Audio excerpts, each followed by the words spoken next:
Here's Ted Cruz talking about this, by the way. He was at the Heritage Foundation 2015 Conservative Policy Summit yesterday, Washington.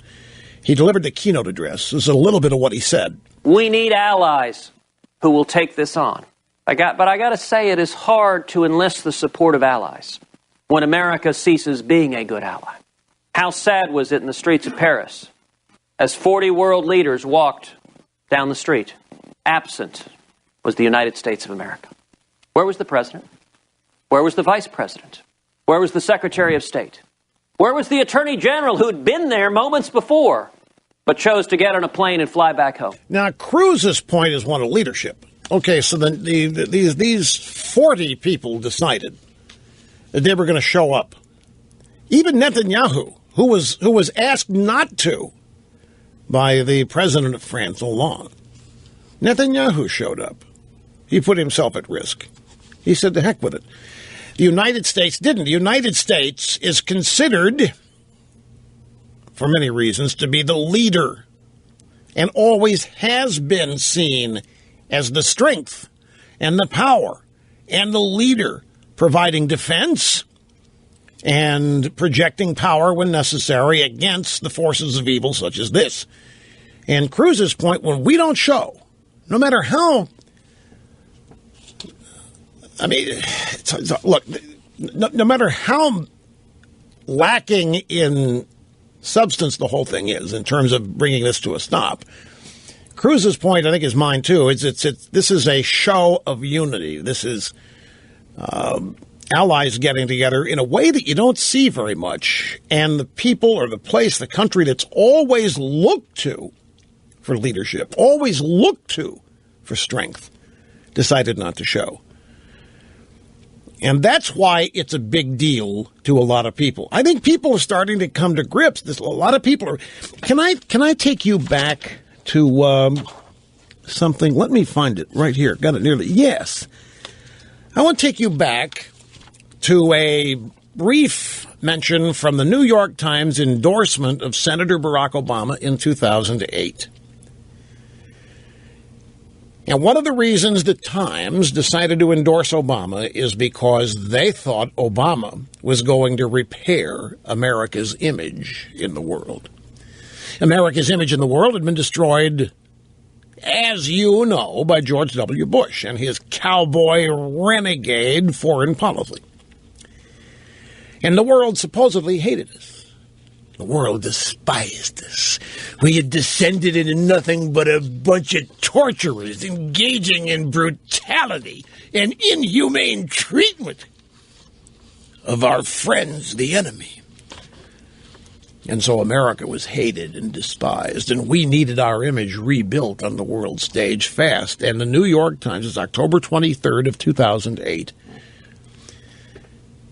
wrote the following, published the following. Both presidential candidates talk about strengthening alliances in Europe and Asia, including NATO.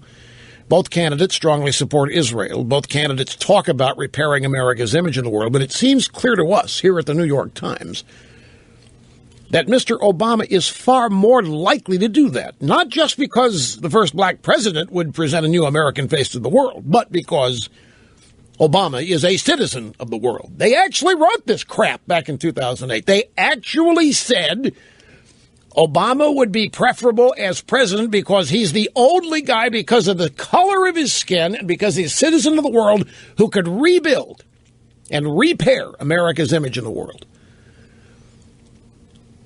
The opposite of that is what has happened.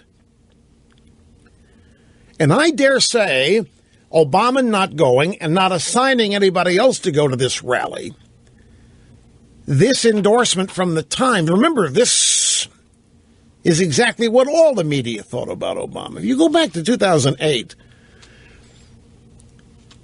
people don't forget their heroes.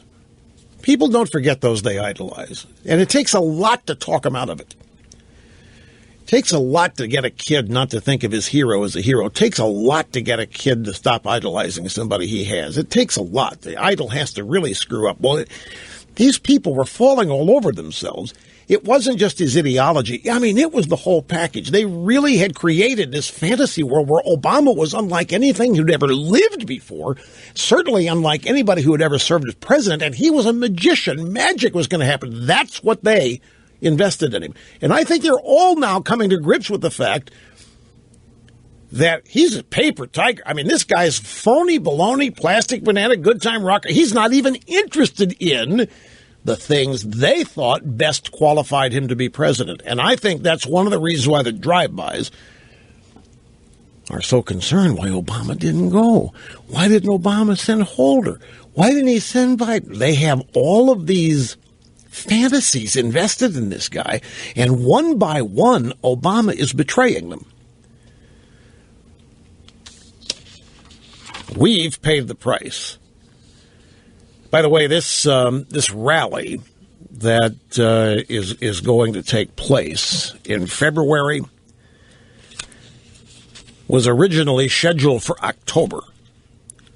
This summit on countering violent extremism, a lot of people think that it's in result or in reaction to what happened in Paris. It's not. This thing's been on the books since Ferguson, Missouri.